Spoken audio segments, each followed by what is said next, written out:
A family of tourists finds themselves on the verge of becoming a meal for a gigantic prehistoric shark. Late at night, two men head out on a boat toward a massive oil platform in the middle of the open sea. One of them, named Chad, stays on the boat, while the other, Nacho, dives into the water. He descends to the platform supports and attaches an explosive device with a timer to one of them. At that moment, Chad throws a match into the water, and it instantly ignites. Apparently, there's an oil leak. Nacho, having set the explosives, tries to surface, but suddenly something grabs him and pulls him into the depths. The surroundings change dramatically. Hundreds of bright fish and jellyfish swim around, illuminating the underwater space. For a brief moment, Nacho admires the lively world, but then notices that all the fish have suddenly disappeared.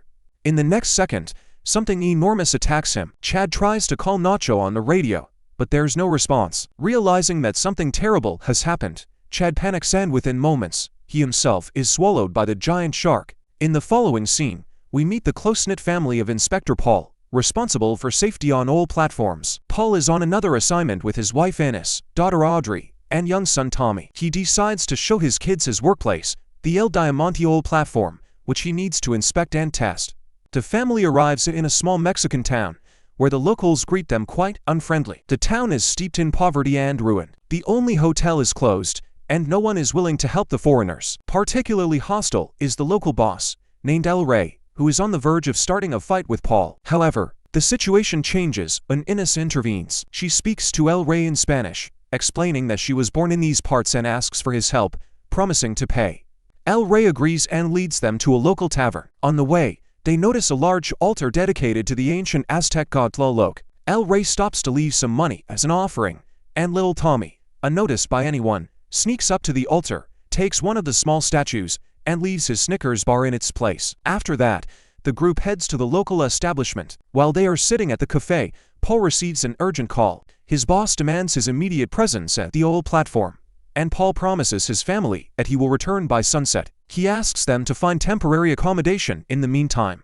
Meanwhile, Tommy reads local legends about the god Tlaloc on his tablet, which alarms Paul. He clearly disapproves of his son's interest in such stories. Paul heads to the boat station, where he meets a guard and asks him to relay a message to the bosses that he'll be on the platform soon. However, instead of complying, the guard hides the radio and rips up Paul's photo. Paul gets on a boat and, along with a familiar boatman, sets off into the open sea. On the way, Paul ponders why the town has fallen into such decline. The boatman sorrowfully reveals that it's all the fault of a demon that was awakened by the El Diamante platform. The boatman drops Paul off on an old wooden pier in the middle of the sea, refusing to go any further due to a bad premonition. Paul is left to continue alone, using another boat to reach the platform. Meanwhile, his family remains at the cafe. Ines anxiously watches the sea, noticing that there are no birds in the sky, which seems strange to her. Soon the local patron approaches them and starts harassing Ines, drinking her beer and even grabbing her daughter by the hand. Ines quickly reacts. She grabs an empty bottle and knocks the man out. Grabbing a shard of the bottle, she takes the children and swiftly leads them out of the establishment. But outside, they are met with another unpleasant surprise. Someone has slashed the tires of their car, leaving a knife in one of the tires. And behind them, the rude man from the bar reappears, now accompanied by his friends. Ines quickly leads the children to the pier. There, she begs one of the boatmen to take them to the El Diamante platform. Seeing the large amount of money in her hands, the boatman agrees. Meanwhile, Paul is already approaching the platform in his own boat. The closer he gets to El Diamante, the more anxious he becomes. The water around him is turning black and ominous, with a lot of debris floating in it. Paul spots a diver's mask with red stains on the glass, a clearly bad sign. Finally, he reaches the platform, but it's completely deserted. There's not a single worker around, as if everyone vanished suddenly. Paul continues exploring the empty rooms of the platform and stumbles upon a small, but very aggressive dog in one of the cabins. At that moment, two men with machetes peer behind him, looking extremely hostile. Paul barely manages to explain who he is and why he's on the platform. It turns out these two, Chato and Junior, are the last survivors on El Diamante. They tell him that no one else is left. Suddenly, the sound of an engine is heard. The boatman has brought Paul's family to the platform. Audrey, Paul's daughter, dips her hand in the water and is horrified to see it instantly turn black from the oil spilled around the platform. But that's not the worst of it. They suddenly notice a huge shark fin circling their boat. Chato and Junior try to distract the predator by launching a flare and banging on the metal railings. The waves rise, and one of them flips Paul's boat, sending it to the bottom. In panic, the boatman tries to get the family onto the platform as quickly as possible, but as they disembark, Audrey accidentally falls overboard. For a few seconds, Audrey finds herself underwater, horrified as she notices body parts floating nearby. Covered in oil and terrified, she is pulled onto the platform just moments before a tragedy could occur. When Audrey tells the family what she saw underwater, no one believes her. They are far more concerned about the boatman, who is desperately trying to escape the dangerous area. But the shark proves to be much faster and suddenly attacks the boat. They manage to catch a glimpse of the enormous predator in all its terrifying glory. The family tries to recover in one of the platform's cabins. Tommy notices several small figurines that look exactly like the statue he stole from Tlaloc's altar. Chato explains that no one can leave the platform. Anyone who tried became prey to the giant shark. He explains that he and Junior have been living on the platform for a long time, hiding from the shark. This monster is known by two names, Black Demon and Megalodon. Meanwhile, Audrey and Tommy become acquainted with a small but fierce dog named Tora. Despite its small size, the dog is very aggressive. Paul is given several alarming updates. First, there has been an oil spill on the platform for a long time, polluting the local waters. Second, the management doesn't care at all. And third, the shark constantly attacks one of the supports, trying to destroy the platform to get to the people. There is no communication with the outside world, and the radio doesn't work. To restore the connection, they need to restore the power supply, and for that, someone must dive underwater to reconnect the cables. Chato and Junior are willing to risk their lives for this. Before diving, Chato tells an ancient legend according to which the god Tlaloc sent a Megalodon as punishment for people's greed and disregard for nature. Paul dismisses these stories as local folklore, but Tommy believes Chato's words. As a sign of respect, Chato gives the boy an amulet that, according to legend, brings good luck and protection. The workers begin preparing for a dangerous task. They put on special gear and enter the diving bell, which descends to the seabed. Fortunately, they have video cameras, allowing them to maintain contact with Paul, who monitors them from the surface. Upon reaching the depths, they open the hatch, step outside, and quickly find the spot where the cable was damaged. However, they need additional tools for the repair, so they return to the bell. While preparing, Chato notices a strange light coming from one of the platform's supports. He swims closer and sees an explosive device with a timer. There are only about 2 hours left before it detonates. Shocked, Chato informs Paul of his discovery, and Paul is horrified. Meanwhile, Junior begins experiencing strange visions, similar to those Audrey had earlier. Junior senses someone watching him from the depths, and, overcome with panic, rushes to the diving bell. But his partner is already swept away by a powerful water current, caused by the appearance of the giant shark.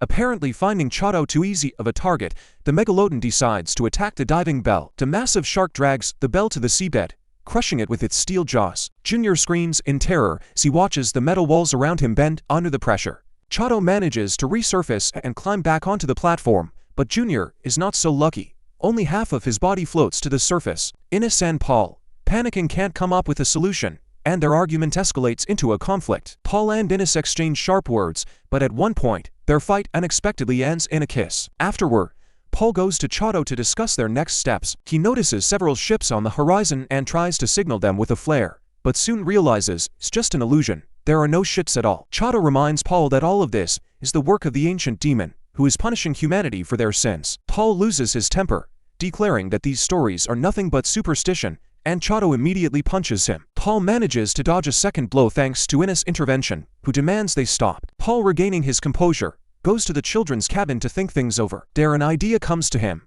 They could reroute the water supply system to restart the generator. This would allow them to restore electricity and repair the radio to call for help.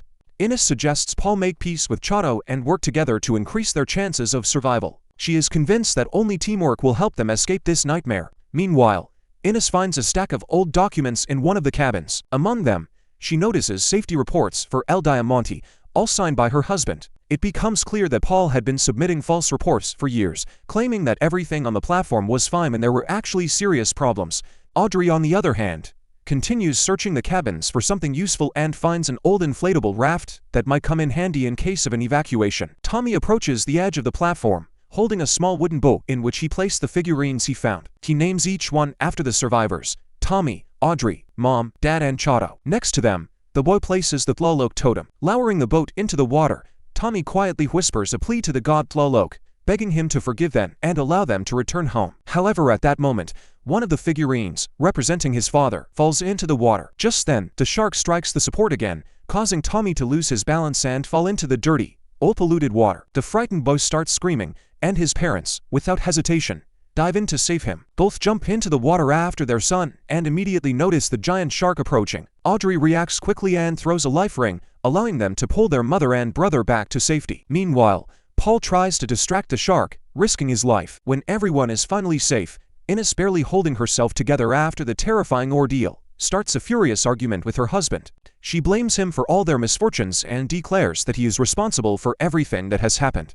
Paul doesn't resist and admits that he had indeed deceived everyone for profit, but he did it to provide for his family. Ines calls him a monster and storms off in anger, leaving Paul alone. Meanwhile, only 1 hour remains until the explosion. Paul returns to Chato to finish the work on the tower. Finally, they manage to restore the electricity. The inspector decides to reveal the whole truth to Chato. Initially, Paul tried to work honestly, but the management didn't care at all about the employees or the environment. They told him directly that if he didn't write false reports, he would be fired. Paul agreed, but now the management decided to cover up all traces of their crimes by eliminating him along with the dangerous platform. Chato restores the radio and tries to call for help, but there is another short circuit, and the connection is lost again.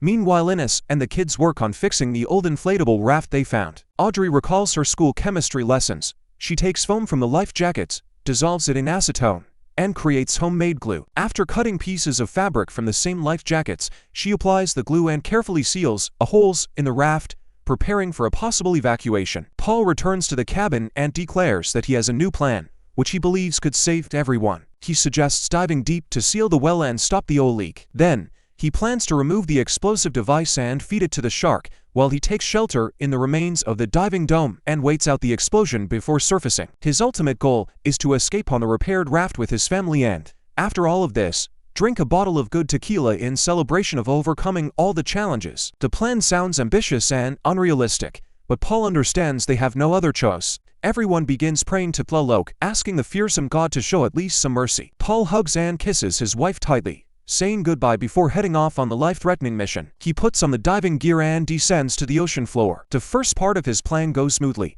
Paul successfully reaches the required depth, finds the explosive device, carefully removes it from the support, and attaches it to his gear to continue the mission. Now, he must stop the oil leak. To do this, he needs to close the main valve. But first, he has to repair the severed power cables. Paul struggles to reach them and makes the necessary repairs, soldering the damaged wires. This restores enough power to the platform to shut off the oil supply and prevent further leakage. Meanwhile, his family, along with Chato and the small dog, crosses over to the inflatable raft.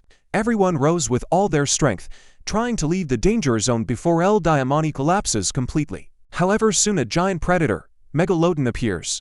Paul, realizing time is running out, hides in the metal frame of one of the platform supports, trying to avoid the shark. The man looks at the timer on the explosive device and contacts his family via radio to say goodbye. He has only 25 seconds left before the explosion, and he decides to step out of hiding to face the shark head-on. Paul patiently waits as the giant predator approaches with its jaws wide open. Meanwhile, his family on the raft is consumed with grief, crying in despair, realizing that Paul will not return to them. At that moment, a boat appears nearby. It's El Rey with his crew. It turns out he received their SOS signal over the radio and, despite everything, decided to come to their rescue. The family quickly transfers from the raft to the boat and looks back as the oil platform begins to collapse right before their eyes. The severe damage sustained earlier leads to its complete destruction. The boat starts moving toward the shore, and soon it begins to rain. The camera shows, for the last time, the little wooden boat with fur figures that Tommy had once launched. Suddenly the boat sinks underwater. The movie ends here, leaving viewers with an intriguing question. Will they make it to the shore? Leave your guesses in the comments. Thanks everyone for watching.